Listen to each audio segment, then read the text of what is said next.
Bien. Shalom, shalom, bendiciones para todos. Hoy vamos a estar estudiando la Mishnah número 8 del capítulo 4 del Pirkei Avot. Seguimos con Rabbi Ismael.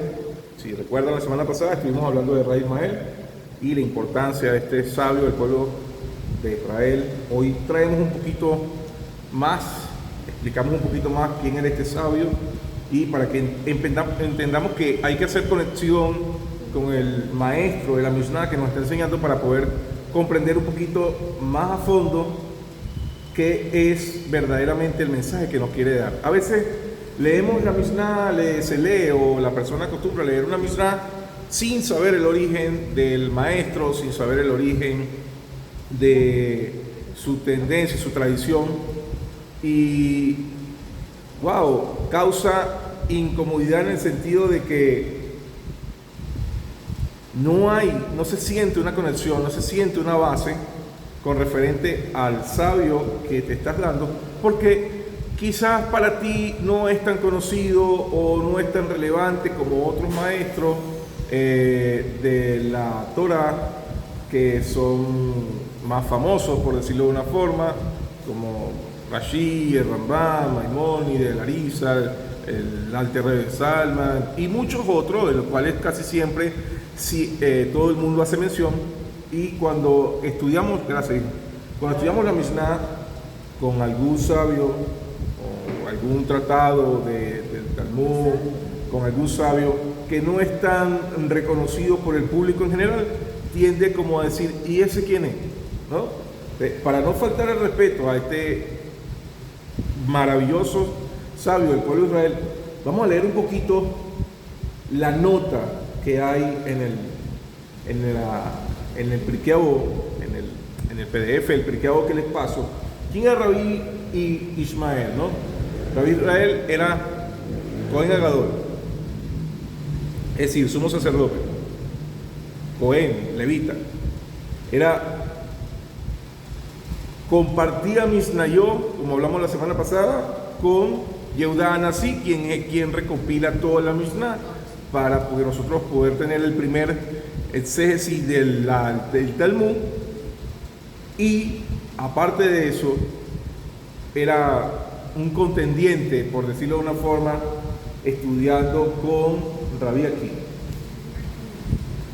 O sea, estamos hablando de que la Mishnah que vamos a estudiar el día de hoy es una Mishnah de un Cohen Agadol, de un sumo sacerdote.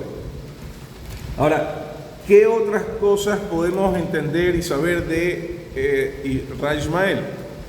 En el Shaharí del diario, nosotros hacemos una lectura y cuando están los sacrificios, cuando está la queda de Isá, antes de comenzar con el rezo del Shaharí como tal, está el Yad Midot, que es la baraita que escribe Rabbi Ismael para cuando nosotros tenemos los 13 principios de cuándo se aplica una Mishnah, cómo se aplica una Mishnah, cuáles son las variantes, qué reglas se siguen. Toda esta baraita que escribe el Rabbi Ismael, que está en la Sifra, nos las trae en el Sidur, está incluida, para que nosotros podamos comprender las razones de cuando una Mishnah, cuál es la regla general. Y ahorita la vamos a leer. Vamos a leer la regla general de cómo se construye una Mishnah, quién la autoriza, cómo se autoriza, cuándo se toma en cuenta, cuándo no se toma en cuenta. Todas estas cosas son la base, la entrega Rabbi Ismael. Dicho todo esto, vamos entonces a hacer lectura de la Mishnah para que podamos empezar a leer un poquito las variantes de cuándo se acepta, cómo se acepta la Mishnah y lo que nos viene a ofrecer esta enseñanza el día de hoy. Dice así: Rabbi Ismael solía decir, no juzgues tú solo, pues nadie juzga solo excepto a Kadosh Baruj Hu, porque él uno es. Y no digas a tus colegas, acepten mi opinión, porque ellos también, hablando de otros jueces, refiriéndose a otros jueces, tienen el derecho de decidir si aceptan o no. y tú no tienes el derecho de obligarlos. Porque la Mishnah de hoy viene a explicarnos que solamente Akadosh Baruj Hu es el único juez de todos los jueces y que un juez, por más conocimiento que tenga, no va a poder juzgar por sí solo, sin un equipo, sin un grupo, porque puede cometer error, porque va a haber una sola perspectiva, ¿sí? Entonces, la fuente de lo que estábamos hablando del Sifra que nos trae el Rabí Ishmael está basado también en en un pensamiento de integración, como dice Tejilín 67, porque este análisis de quién juzga, cómo juzga, por qué se juzga, no solamente para el Yehudí, no solamente para el practicante de Torah, también es para toda la humanidad. De hecho, esta regla de Tejilín 67 es que todas las naciones vendrán a reconocer la grandeza de Akadosh Baruj Hu. Como todos van a reconocer la grandeza de Akadosh Baruj Hu en determinado momento en la historia, porque si está escrito en los Salmos, es una profecía que tiene que manifestarse. Eso es algo que para nosotros es de un sentido común y de lógica. ¿Cuándo va a ser esto? En su debido tiempo. Ahora, ¿para qué se enseña hoy que la Mishnah es importante para todos los seres vivientes? Porque de una u otra forma, en algún momento de la historia de la humanidad, será juzgada por un juez de Israel. Entonces, entender de que en ese caso va a haber un decreto no basado en un solo individuo, sino basado en un compendio de situaciones. Porque, ¿qué dice la Mishnah? Una nota de la Mishnah. Una regla de la Mishnah es que cuando una discusión entre varios jueces se ponen en la mesa con referente al estudio de un pasú, de un texto de la Torá, no se atribuye la ley en general con la opinión de un solo sabio, sino con la mayoría. Ahora, no se descarta por todo la opinión del otro, se deja para asuntos particulares. Entonces vemos que una de las reglas de Rabí Ishmael es que hay un general y hay un particular. ¿Cuándo se aplica el general? Se aplica el general cuando las condiciones para el general son adecuadas, como por ejemplo para una cajal, para una comunidad, para una congregación. ¿Cuándo se aplica a un particular? Cuando es un individuo, cuando hay unas condiciones, a pesar de ser de la congregación, un miembro tiene unas características especiales que van a hacer que la Mishnah tenga que adaptarse. Es como una ley orgánica, normal. Las personas que de repente estudian leyes, abogado, pueden entender de que hay una ley y hay un artículo que legisla, que rige, que aplica esa ley y se va a tomar en cuenta en determinado nivel de intensidad dependiendo de el particular. ¿Sí? Entonces, más o menos, de hecho, esa es la base de toda la Mishnah y la Gemara, y de esas reglas muchos de los jueces actuales civiles y militares tomaron de este principio de la enseñanza del pueblo de Israel.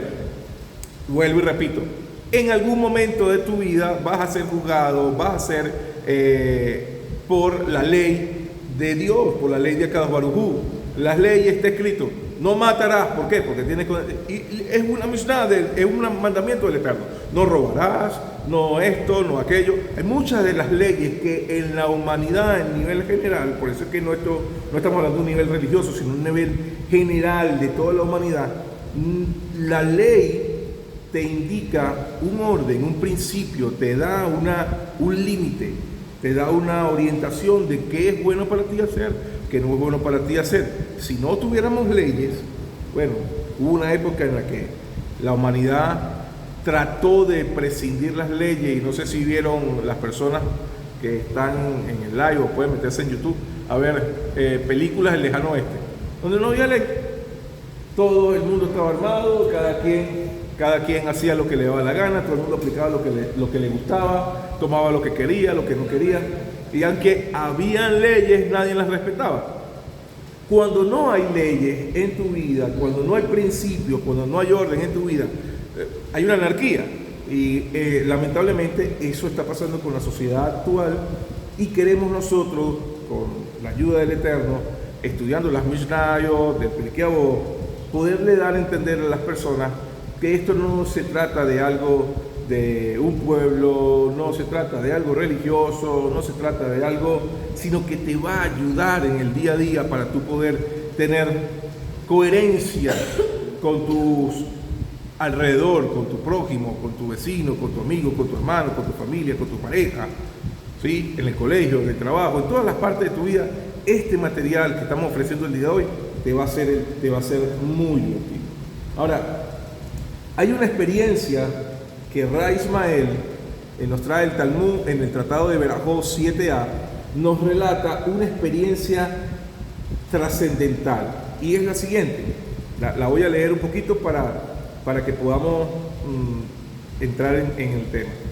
La Mishnah nos dice: no juzgues por ti solo. Viene Ra Ismael, que es Cohen Agadol, que es sumo sacerdote, y entra al lugar sacrosanto, al Kodesh HaKodeshim, y tuvo una visión de Akatriel Yad Hashem Sebaot. ¿Qué es esto? Una manifestación de la gloria divina. Y allí Hashem, Dios, mismo le pidió a Ra Ismael: Ismael, hijo mío, bendíceme. Hashem le dice a un hombre: que lo bendiga, bendíceme. Y Ra Ismael dice: ¿qué bendición le doy a qué bendición le puede dar un ser humano al Creador? Y Ra Ismael dijo: que sea tu voluntad, que tu misericordia domine tu furor y que te conduzcas con tus hijos con el atributo de Rahamim, de misericordia. Pregunta la Gemara: ¿qué es esto de que Hashem le pidió a un ser humano: bendíceme? Es que Hashem es falto, porque no tiene sentido, ¿verdad? Explica la Gemara, continúa la Gemara explicando en el Tratado de Berajot 7a, se hace esta misma pregunta, ¿no? Lo que estamos diciendo: ¿qué es esto de que un hombre va a hacer? Y la respuesta es la siguiente: el concepto de Ratzon, tiempo de voluntad, los sabios explican que hay un momento en que la justicia estricta, el din, exige que el mundo sufra las consecuencias de sus actos. Cuando Hashem, cuando Dios pide bendíceme, dice bendíceme, está invitando al ser humano a actuar en el atributo de misericordia, el Rahamim. La autoridad del nombre, al pedir la bendición de Hashem, la autoridad del Todopoderoso, al pedirle una bendición al ser humano, el Creador le pide una bendición, no es porque él está limitado, para nada. Su propio furor dice que a través del libre albedrío, la voluntad del hombre, justo la bendición de Rabbi Ismael fue el permiso legal, porque así decirlo, por así decirlo de una manera, que la misericordia de Hashem estuviera sobre el atributo de justicia. Pero esto lo vemos que Hashem hace esta pregunta en la Torá. No es de extrañarnos que se la haya hecho al Cohen Agadol Ismael. ¿Dónde está escrito en la Torá?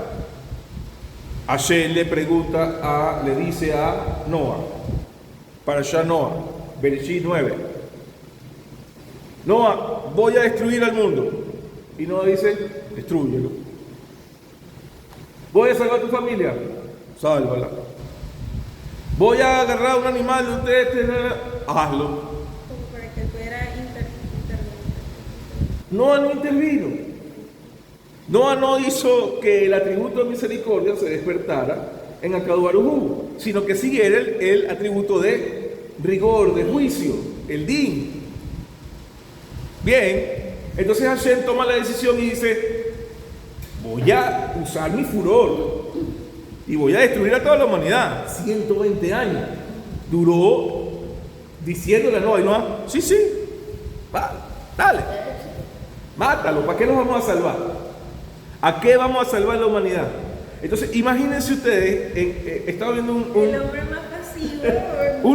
estaba viendo un live donde, y disculpen que haga esta comparativa, pero de verdad es para que lo puedan entender todo, y salía años de los 90, la película de Terminator, donde sale Arnold Schwarzenegger manejando el carro y la protagonista de la película de esa época, y le dice, ¿cómo estamos en el 2025? Y me dice, horrible, la música es terrible, los muchachos quieren hacer lo que les da la gana, ya la gente se cree caballo, se cree automóvil, se cree perro, se cree gato, se cree... al final de todo el chiste de la intervención, dice, ¿y para qué vamos a salvar la humanidad? Vamos a dejar que se destruya. Pues, lo mismo pasó con Noa.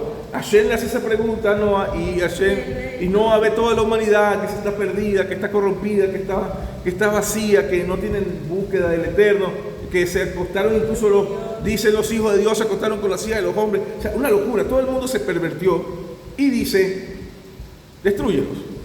Pasa lo que pasamos con Noa, y luego viene otro personaje, y el Eterno vuelve a hacer la misma pregunta. Abraham.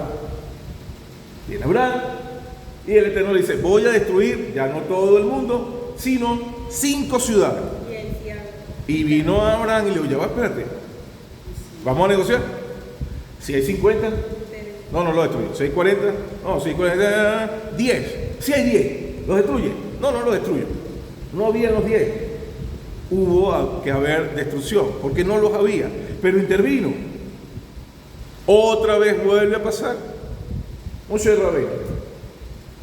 Rabbeinu, el becerro de oro, lamentablemente el becerro de oro que se cometió idolatría, y dice Hashem a Moshe Rabbeinu, quítate que voy a destruir. ¿Viste lo que están haciendo tus hijos? ¿Estás viendo lo que están haciendo tus hijos? Los voy a matar todos y de ti voy a sacar. No, Hashem, líbrate. ¿De qué? ¿De qué te vas a librar? De hacer tal cosa. ¿Por qué? Porque tú eres misericordia. La promesa que le hiciste a nuestros padres Abraham, Isaac y Jacob. Entonces, viene Hashem nuevamente y le dice a Cohen Agadol, vamos a hacer un juicio. Te voy a dar la oportunidad. Y Ra Ismael, la grandeza de Ra Ismael es comparativa a Abraham Avinu, a Moshe Rabbeinu, porque aquí despierta. Ya aquí es diferente la pregunta, porque incluso ya sabiendo la trayectoria de este gran sabio, Hashem dice, ¿cómo le formulo la pregunta a Ismael? Ismael, le voy a decir, bendíceme. Ismael le dice, la bendición es que te sigas manteniendo, así como lo hiciste con nuestro patriarca Abraham, y como lo hiciste con nuestro patriarca Moshe Rabbeinu, porque es nuestro patriarca también, porque es el maestro de los maestros. Nos bendigas dándonos siempre tu atributo de misericordia. Entonces aprendemos de que ni siquiera en los cielos, en Hashemali, hay un veredicto, siendo Hashem el juez de todos los jueces. No es que mi oración va a torcer la voluntad del Creador. No, para nada. Entonces, el Arizal explica que la Kedushá de las personas, la santidad, el compromiso con querer hacer las cosas bien, hace que se despierte el atributo de misericordia de abajo hacia arriba, y esto se llama Itaruta Ledetata. ¿Qué es Itaruta Ledetata? Itaruta Ledetata es despertar de abajo. El despertar de abajo es un término que se usa en el Zohar Kadosh, que lo trae el Arizal, para que nosotros despertemos el atributo de misericordia con nuestras acciones. Entonces, este atributo de misericordia, que es la Catriel, que es la presencia del Keter, de la corona de Akadosh Baruj Hu, cuando hablamos del árbol de la vida, es la presencia divina. Cuando Hashem pide una bendición, se refiere a que la energía de la luz infinita desee fluir desde abajo, desde los mundos inferiores, como un canal de conexión con el Creador, para conectar ese atributo de misericordia y no un atributo de rigurosidad. ¿Por qué es esto? Hashem, ¿qué está buscando? Lo que buscó en Sodoma y Gomorra, que hubieran 10 personas justas que quisieran hacer la voluntad del Creador, que quisieran hacer las cosas bien, que no quisieran hacer lo que ellos quieren, por más que tenemos un libre albedrío, tenemos la decisión de poder decir, no, yo no quiero servir a Akadosh Baruj Hu, no me importa servir a Akadosh Baruj Hu, no me importa nada de religión, no me importa si eres judío, si eres noáfida, si eres cualquier otra religión, para no mencionar más nada. No me importa nada de Dios, yo no creo en Dios, yo no creo en nada. ¿Qué está buscando Hashem con que tú te conectes con Él? El que comprendas de que tú eres un canal.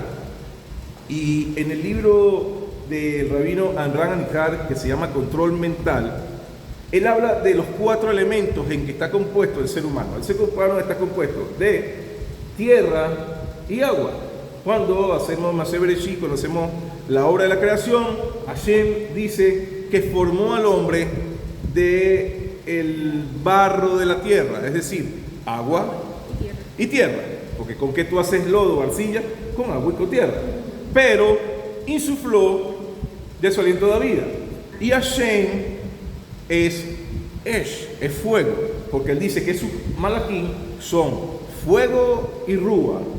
Y el Eterno insufló de esa esencia angelical en toda la humanidad. Cuando dijo, entonces sopló, que el fuego sopló, porque Hashem es fuego, porque Él es luz al infinito, y la luz es energía como un fuego, Él es luz al infinito, sopló en nosotros el aliento de vida e incorporó los 4 elementos que nosotros conocemos en la naturaleza, que son tierra, agua, es la parte física pesada, es la parte terrenal, y aire, fuego, que es la parte como más espiritual, intelectual, emotiva, que nos conecta con las personas, que nos permite poder decir te amo, te quiero, no te quiero mucho, y todas estas expresiones emocionales vienen de esa parte angelical que Hashem también colocó en el ser humano. ¿Qué hace el Itaruta Leretata? Este despertar de abajo hacia arriba, que nosotros nos podamos conectar con nuestra parte física y nuestras acciones, nuestro comportamiento, nuestros pensamientos, nuestras decisiones como seres humanos para no hacer lo que yo quiero, como que si yo fuera un animalito, conectando la parte intelectual que Dios también hizo para el ser humano, razonar las consecuencias de una cosa u otra y poder tomar una decisión correcta. Eso es ser un juez. Eso, en palabras más, palabras menos, es un ser juez. Nosotros somos jueces de nosotros mismos, somos jueces de nuestros amigos, somos jueces de nuestras esposas, de nuestros hijos, de nuestros hermanos, somos jueces de nuestro colegio, de nuestro trabajo, de la gente que está a nuestro alrededor. Somos jueces porque constantemente tenemos la potestad en nuestros labios de poder dar una bendición o no. Entonces, cuando Hashem... De nosotros mismos, claro que sí. Yo creo que esa es una de las partes más importantes del juicio, que nosotros podamos entender de que a veces somos severos con nosotros mismos, somos muy endebles con nosotros mismos y nos justificamos a nosotros mismos poniéndonos leyes absurdas para justificar quizá mi comportamiento inadecuado, trayendo acaso nada para no ofender a nadie, pero hay tantas cosas que intrínsecas, mentales, sabemos que están mal, sabemos que no son el deber ser, pero lo justificamos, entonces creamos un juicio a nuestro favor, creando leyes fantasmas para decir, está bien. ¿Por qué? Porque fulano lo hace peor. No tiene sentido. ¿Para qué entonces tenemos la Mishnah? No juzgar por sí solo nos lleva a la conexión de lo que nos dice la Mishnah, el Pirkei Avot. Entonces, vamos un momento a la página 3, vamos a leer un poquito los que están aquí conmigo van a leer un poquito lo que está en la página 3, la conexión del Pirkei Avot con del Pirkei Avot capítulo 4, Mishnah 8 y el juicio.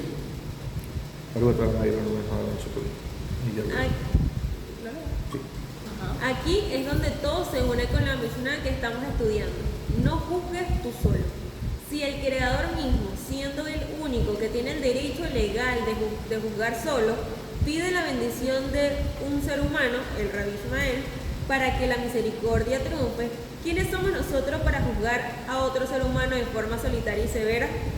El incidente de Berajot 7a es la prueba máxima de que el juicio nunca debe ser un acto aislado de poder, sino un proceso de búsqueda de la misericordia y la redención del otro.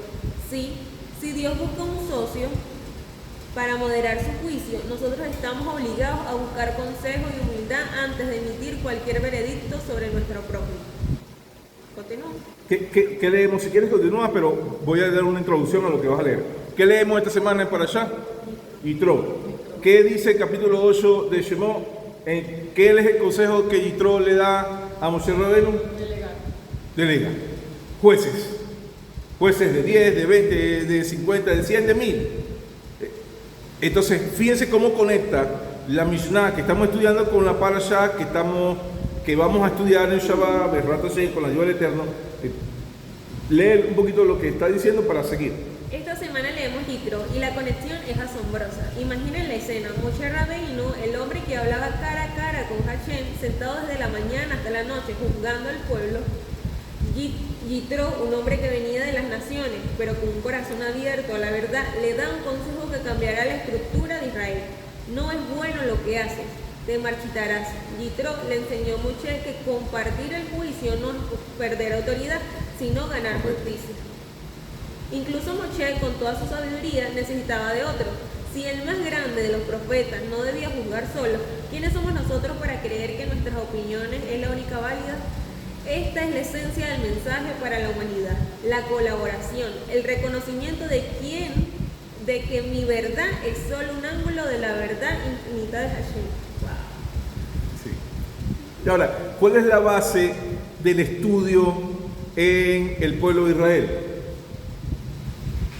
La Habrutá, que es el estudio en pareja. El estudio en pareja es en una yeshiva, en una escuela de estudio rabínica. Vean, así, agarramos un libro y yo voy a estudiar ahorita la Mishnah del Pirkei Avot capítulo 4, Mishnah 8, y yo leo lo que dice la Mishnah. Busco entre otros libros todo lo que yo les traje ahorita hoy para estudiar. Y Ra dice esto, y la Ha dice esto, y la Baraita dice esto, y fulano dice esto, y empiezo yo a disertar mi opinión personal sobre lo que dice la Mishnah. Al lado tengo un hermano, un compañero de estudio, que normalmente el rap lo coloca al lado, que tiene un pensamiento distinto al mío. ¿Para qué? Para que se genere la discusión, para que se genere el debate, para que yo aprenda a ver un punto de vista diferente. Discusión sana. Discusión no de golpearnos, insultarnos, sino... ¿cuál es? Discusión no es pelea. Exacto, discusión que... Pero muchas personas no toman. Claro, muchas personas van a entender que discusión es como no entrar en razón. Y es un debate que se hace entre mi punto de vista y el punto de vista de mi compañero. ¿Qué hace esta Habrutá, esta unión de estudio en pareja? Darme a mí perspectivas diferentes de una sola cosa. Cuando entonces yo tengo una parte dentro de la Mishnah que yo no comparto con mi compañero, y tenemos una hora sacando libros y sacando comparativas y diciendo esto sí aplica, esto no aplica, esto lo invalida, esto lo invalida, esto sería general, esto sería individual, y ya colapsamos y no conseguimos un shalom, no conseguimos un pasuk que nos dé la clave para definitiva para decir ya hasta aquí, entendimos que tú tienes razón, yo tengo razón. Pasa mucho en la Gemara. La Gemara es la discusión de los sabios con relación a lo que se dijo la Mishnah que estudió la Torá. Por eso es complicado estudiarla sola. Porque cuando tú estudias la Gemara, que es el estudio más profundo de la Mishnah, para poder estudiar la Torah, y la estudias tú solo, te pierdes esto de las abrutá, donde no tienes un compañero que te diga, no, yo no pienso igual que tú. Ahora, a su vez, que no tienes un compañero que te diga, no pienso igual que tú, tampoco tienes un jaján, un sabio, un rabino que te diga, tienes razón, yo los voy a conciliar en uno solo. ¿Cómo los voy a conciliar en uno solo? Entonces Rashi viene y nos dice estas tres maravillosas palabras. La primera, solo. ¿Qué dice? Yehidí, solo, Yihud, que viene de la palabra Yihud, que es unificación. El Yehidí no puede solo expresar lo que el Creador tiene para darle a la humanidad. Un solo individuo no puede tener la verdad absoluta. Por ende, solo no puedes estudiar. ¿Sí? Entonces, ¿qué hace? Varía y te cambia el concepto de que tú solo puedes, diciéndote Morá Badá. ¿Qué significa? Huele y juzga. ¿Qué es huele y juzga? En el Tratado de Sanedrín 93b dice que cuando venga Mashiach, el alma de Mashiach va a saber juzgarnos porque va a oler la intención de nuestros corazones. El Tratado de Sanedrín 93b es largo, yo no lo traje en su completo porque la Mishnah, aunque aplica en cierta parte a lo que estamos estudiando hoy, viene a darnos una expresión de lo que va a ser el alma Mashiach que nos sacaría un poquito del contexto. Pero ¿qué quiere decir Rashi cuando nos trae el Tratado de Sanedrín 93b con el olor? Que cuando tú estás diciendo una verdad, se siente. Cuando no estás diciendo una verdad, tiendes a dudar claro, hay personas que obviamente practican mucho la mentira y logran convencer a muchas personas, eso es otra cosa, es un caso particular, no sería el caso general, ¿sí? Pero normalmente a ti se te va la idea, se te van las luces, no tiendes a tener coherencia. Sí, de repente en una charla de 5, 2 horas, 3 horas puedes tener un poquito de incoherencia en lo que dices y no quiere decir que sea mentira, pero en la regla general, cuando algo no te parece bien, no te parece que te identificas porque tú lo hueles. Eso es lo que trae el huele y juzga, que es Morá Badá, ¿sí? Ahora, termina Rashi explicando que Toevá, ¿qué es Toevá? Abominación o desvío. Cuando con el texto yo juzgo sin Torah, el Midrash nos enseña el error simple, ignorante, es corrupción de la realidad. Llamarlo puro, impuro y lo impuro, puro. Rashi sobre esto en la Mishnah dice que no juzgue, aclara la profundidad del peligro, pues no hay quien juzgue solo, sino Akadosh Baruj Hu, sino Dios, sino Hashem. ¿Y por qué él puede juzgar solo? Porque él conoce todos los pensamientos, todas las variantes, y él puede juzgar solo. Sin embargo, cuando venga la expresión de Mashiach, dice el Tratado de Sanedrín 93b, que nos va a oler y que nos va a examinar, explica que el olfato es la capacidad de discernir entre un hombre justo y un malvado, con un solo leve perspectiva de lo que Hashem le reveló en los cielos para juzgar a toda la humanidad. Ahora, esta no puede ser para todos, esta capacidad de discernir, de entender, quién es justo y quién no es justo solamente con verle, ¿no? Entonces para eso el Tratado de Sanedrín, otra vez, pero en el Talmud de Jerusalén, que se une al Tratado de Sanedrín de Babilonia que estamos leyendo hasta ahorita, en el Tratado de Sanedrín 1, del 1 al 10, nos presenta una extensión legal fantástica. ¿Qué pasa si la comunidad acepta a un solo juez? Y dice el Sanedrín, el Tratado de Sanedrín, dice, Rabí Abaud explica que incluso si se acepta y se coloca a un solo juez y éste se equivoca, ese juez tendrá que pagar por el mal veredicto. Porque un tribunal de justicia se compone de un líder principal y 3 dayanim, que son jueces. Ese es el Beidín. El Beidín, que es los 3 jueces que acompañan a el rabino o al principal de la Keilah, ¿sí? Estas 3 personas tienden a tener características específicas para que puedan darle y opiniones diferentes, para que puedan dar una palabra justa, porque si colocan a un solo juez, la regla es que si ese juez se equivoca, ese juez va a pagar todas las consecuencias. Nadie quiere ser juez solo, ¿sí? Porque está el peligro. Ahora, ¿a quién dice entonces? Continúa el Jafet, vamos ahora con Jafet Haim. ¿Cuál es el peligro de la ignorancia? Jafet Haim, sobre lo que estamos estudiando el día de hoy, nos explica. Cuando yo voy a atribuir las normas para un juicio, cuando yo voy a establecer las normativas para un juicio, yo no puedo hacerme de personas ignorantes para consultar.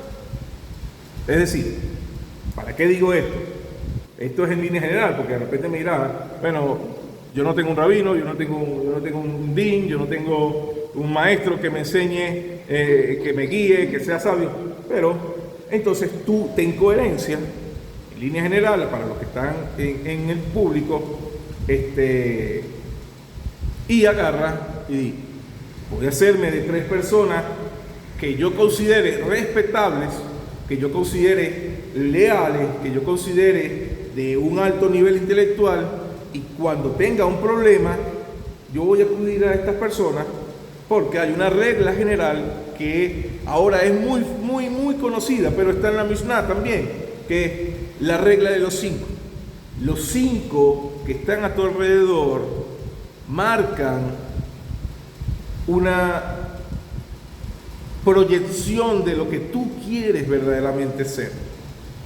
Cuando aplicamos la regla de que 5 personas están a mi alrededor, si son 5 personas mal habladas, que tienen groserías en su pensamiento, que procrastinan, que se quejan, aunque tú no tengas eso en tu esencia, vas a empezar a permear todo eso te va a absorber. Eso es una regla de Akadosh Baruj Hu. Eso no es algo que también la psicología, también la humanidad se ha dado cuenta de todo esto en general. Por eso vuelvo y repito, somos juzgados por principio del pueblo de Israel, a veces sin saberlo, pero esto está escrito hace más de 2000 años y es escrito más de 2000 años, pero transmitido de padre a hijo, de generación en generación, desde hace más de 3600 años, cuando fue entregada la Torá en Monte Sinaí. Entonces, este secreto de hazte de 5, y cuando una persona viene a consulta de terapia cognitiva conductual conmigo, yo le digo, ¿cuál es tu entorno? ¿Qué te rodea? ¿Quiénes te rodean? ¿Con quiénes te unes?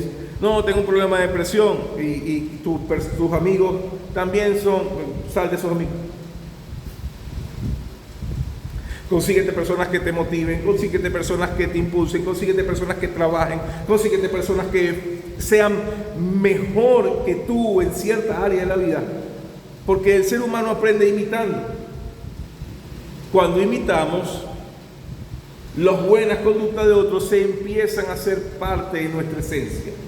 Por eso, entonces, el Jafet Haim, un sabio del pueblo de Israel, nos enseña que no puedo pedirle consejo a un perezoso, a un procrastinador, a una persona ignorante, a una persona que no tiene proyectos de superación, porque esos consejos me van a llevar a la destrucción.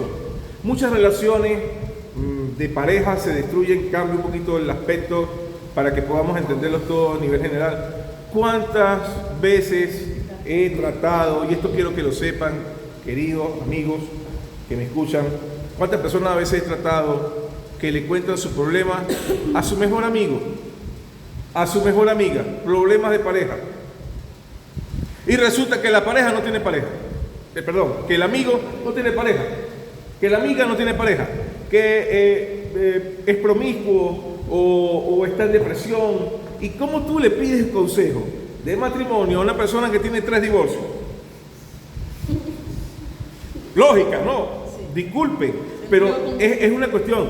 Hay algo que arreglar internamente en esa persona para que me pueda dar un consejo, porque si la persona ha pasado por 3 divorcios y yo estoy a punto de salir de mi relación matrimonial porque estoy colapsado y le pido consejo a esta persona que ha renunciado 3 veces y no ha cambiado, no ha puesto su esfuerzo, ¿qué podemos decir? ¿No? Los tres esposos eran fatales. No, hay algo en ti que tienes que cambiar y no lo quieres reconocer. Por eso decimos, no podemos ponernos leyes que ser jueces de nosotros mismos, en el sentido de ponernos leyes que nos permitan seguir cometiendo faltas, tanto a mi persona como a otros. Entonces, Jafet Haim dice, hazte de sabios, hazte de personas que te ayuden, que te proyecten, lo mismo para un negocio, lo mismo para un estudio. ¿Por qué académicamente hablando los niños, los jóvenes, los adolescentes, la persona que esté estudiando, no importa qué nivel, cuando se une con el que es el más aplicado, aunque él no sea tan aplicado, sube de nivel? ¿Por qué? Porque imita. Ahora, ¿por qué el que está en un nivel alto es tan celoso de recibir a uno que no se quiere esforzar? Porque si me uno a ti, me voy a pegar a ti, me va a gustar las cosas que te gustan y yo voy a bajar de nivel. Entonces es difícil a un nivel social, a un nivel humano, el querer alcanzar un nivel si yo no tengo algo para ofrecer, que yo haya trabajado en mí, que yo tenga coherencia, que yo haga correctamente para poderle dar a la persona con la que me quiero unir y poder hacer un mejor equipo. Esto es importante,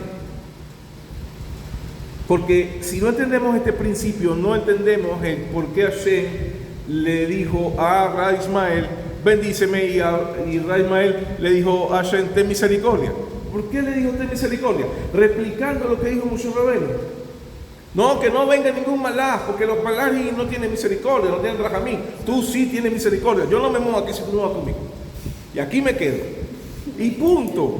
Entonces, quédate con quien verdaderamente tenga rajamín, tenga misericordia, quiera ayudarte, quiera progresarte, pero que tú entiendes que tienes que avanzar, que debes crecer, ¿sí? Eso para poder entender que nosotros no podemos quedarnos en un pensamiento vacío y creer que las leyes son malas, creer que yo puedo hacer lo que yo quiero y que no voy a tener ningún tipo de consecuencia, ¿sí? A esto el tribunal, hay 3 principios en un tribunal. Es yo como con humildad reconozco que no soy uno. Yo con humildad en el tribunal yo reconozco que no soy uno y que no tengo toda la comprensión de las cosas. Por eso necesito, en un juicio está el juez, el abogado defensor, el abogado acusador. ¿Por qué? Porque si se dirigen directamente los acusados o las personas al juez, el juez no va a poder entender verdaderamente hasta que le traigan todas las pruebas, todas las evidencias, ¿quiénes están capacitados para eso? Personas sabias que han estudiado las leyes y que puedan llevarle al juez a comprender quién posiblemente está mejor para dar un veredicto final. ¿Sí? 2. El otro, que también tiene sabiduría, busca consejo. Cuando el juez agarra y le dice al abogado defensor y al abogado acusador, ven acá, venga. Vamos a hacer una pausa para poder decir qué es lo que voy a dar como veredicto. Y viene un abogado y dice, no, pues dame una prórroga para mañana porque yo necesito traer unas pruebas, unas evidencias que me faltaron. Bueno, perfecto. Conseja, siendo el juez se aconseja con personas que están en un nivel intelectual también parecido al de él. Eso es un juicio. Ahora, todo esto que estamos trayendo a un nivel legal es la realidad de cómo se trabaja la Mishnah, la Torah, cómo nosotros permitimos cosas en nuestra vida, cuando no permitimos cosas en la vida, cuando es algo que me va a traer consecuencias positivas, cuando me va a traer consecuencias negativas derivado de esta ley, este artículo. Eso es lo que nos enseña la Mishnah el día de hoy. La Torah, que es la ley, es una estructura objetiva que nos impide juzgar por nosotros mismos a un capricho personal, como dice el libro de Proverbios 24. Con sabiduría se edifica la casa. No puedo edificar una casa basándome en pensamientos triviales, porque voy a destruir lo que va a ser el futuro de la generación que va a quedar después de mí. Ahora, terminando la exposición de lo que es la Mishnah del día de hoy, un ejercicio práctico, técnico. Vamos a traer a romper con el ciclo de pensamiento autoritario. Yo solo el que tengo la razón. Y el pensamiento de permisología, aceptar cualquier opinión como que si fuera la mejor. Para eso, la técnica, la mesa de los 3 jueces. En la mesa de los 3 jueces, cuando tengas que tomar una decisión difícil o estés juzgando duramente a alguien, incluso a ti mismo, visualiza una mesa en un tribunal mental. Y número 1, identifica al juez tirano. Tú solo. Tú eres el único que tiene razón. Escribe qué es lo que tú quisieras dictar impulsivamente. Por ejemplo, esa persona me odia, debo atacarlo. Yo soy un fracasado, no sirvo para nada. La acción, detén ese pensamiento. Recuerda esta frase: no puedo juzgar solo. Aunque yo piense que esa persona me odia, yo debo tomarme un minuto, preguntarle a alguien coherente, no a alguien que tenga un nivel menor que el mío o igual al mío, una persona coherente que no tenga ningún interés en decirme la verdad, y decirle: mire, yo tengo esta percepción de tal persona hacia mí, ¿qué opinas tú? Lo estás tomando personal, la mayoría de las veces te va a decir. O yo creo de mí mismo que yo no sirvo para nada. Que esa persona pueda darte el ejemplo del arroz. Se hizo un experimento y se colocó en un pote de vidrio un puño de arroz con agua. Se sintió 2 potes de la misma manera. A uno le decías palabras bonitas durante 21 días. Y esto lo pueden hacer, lo pueden investigar, lo pueden buscar. Durante 21 días le dijeron solamente palabras bonitas a uno de los 2 potes. Palabras, a un arroz. qué lindo eres, qué maravilloso eres cuando puedo digerirte en mi organismo, traes tantos nutrientes, eres un fruto hermoso, mira lo blanco que eres, lo grande que eres, lo puro que eres, la cantidad de energía que provees, puras cosas hermosas. Y al otro le dijeron cosas horribles. Tú no sirves, te odio, eres horrible, eres malo. Hagan el experimento. En 21 días, el arroz que le dijeron palabras bonitas se creció y se puso hermoso. No se tuvo que cambiar el agua nunca se dañó. El agua siempre estuvo bien, cristalina, con el arroz allí, funcional, activo, hidratado. Y el otro arroz, que solamente con palabras feas le salió moho, podrido, gusanos.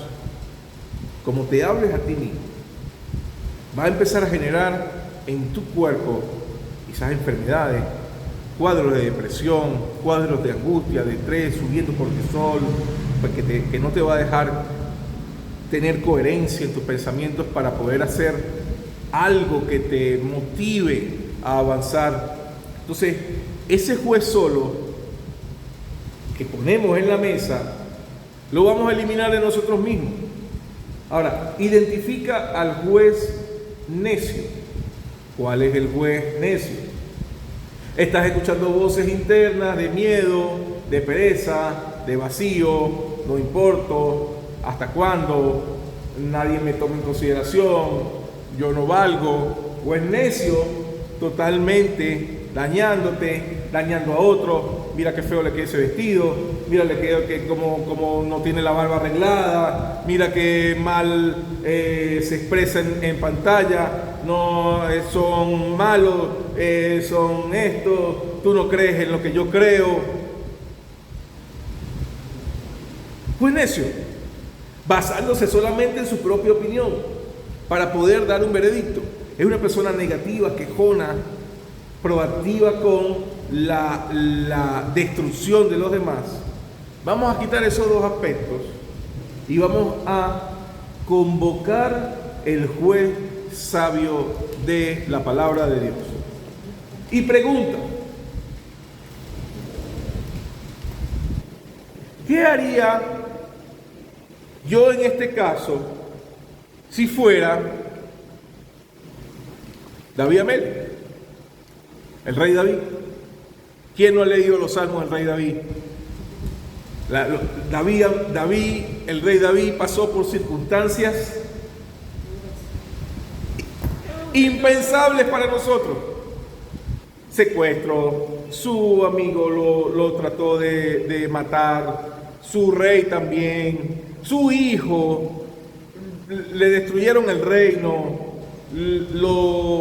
se tuvo que vivir en una cueva, lo persiguieron, él cometió adulterio. Un hombre con el corazón agradable al Eterno, un hombre que pasa por procesos, un hombre que pasa por que cae, que sube, que levanta, se levanta. Y su hijo Salomón coincide con él en que el temor al Eterno es el principio de toda la sabiduría. ¿Quieres llegar a ser sabio? No te bases en lo que hiciste, lo que te hicieron para tomar una decisión. Básate en lo que está por encima de ti para poder tomar una decisión correcta. Entonces, el término de sabiduría no es algo intelectual solamente, sino es algo que te va a traer paz, es algo que te va a traer un buen olor, es algo que te va a traer satisfacción, es algo que te va a traer confianza. Ese va a quitar de ti las dudas de qué debo hacer en este caso o en qué otro. Cuando tengas ese esquema, que hayas cambiado, que hayas quitado el juez necio, que hayas quitado esas voces de autoritario, de ser tú solo el único que juzga y que tiene la razón y tú pagas y te das el vuelto tú solo. Cuando tú tengas esa estrategia en tu pensamiento de que hay algo que está superior a ti a nivel intelectual, a nivel moral, a nivel de aplicativo, a nivel de sabiduría, y lo puedas atraer a ti, no como una mente positiva, pienso para bien, sino verdaderamente poniendo en práctica cosas que ya se han hecho, que han funcionado en otros tiempos, en otras vidas, en otras generaciones, y se ha probado una y otra vez, y tienen un resultado positivo. Aplícalo. Tómalo parte de ti, tómalo como parte de tu ejercicio, como tarea, si quieren, y los espero la próxima semana con comentarios sobre esto. Como tarea para la semana, antes de un conflicto, no dictes sentencia inmediata. Di, una pausa. No puedo juzgar yo solo. Busca una persona sabia que tenga valores y un pensamiento quizás distinto al tuyo. Presenta el caso. No consulte a una persona. Puede leer un libro, puede leer un libro de psicología, puede leer un libro de autosuperación, puede leer un libro de la Torá, para que puedas entender la idea que te quiero transmitir, y aplícalo. Ponlo en práctica. Y me dice qué resultados tuviste. Si tuviste el mismo resultado basándote en tu propio pensamiento, siendo el juez tú solo o viendo cosas negativas, a cuando cambias la idea y te cierras a que tú tienes la razón y decir, no voy a juzgar esto yo, no voy a tomarlo en mis manos, voy a permitir que algo que está fuera de lo que es mi entorno pueda decirme cómo puedo superar este problema. Y si tu resultado es mejor, si tu resultado cambia, empieza a aplicarlo en tu vida. Ese es el mensaje de hoy. Con la Mishnah de Ra Ismael, el Pirkei Avot, Shalom, bendiciones para todos. No sé si hay comentarios, si hay preguntas, disculpen, que es lo que no he leído. ¿Puedes ir al chat? No puedo, ahorita no puedo ir al chat, se me va a borrar todo. Pero si quieres, puedes leerme, por favor. Si hay alguna pregunta que pueda contestar. Shalom, aquí para el YouTube, cierro, Shalom, continúo. ¿de dónde transmite?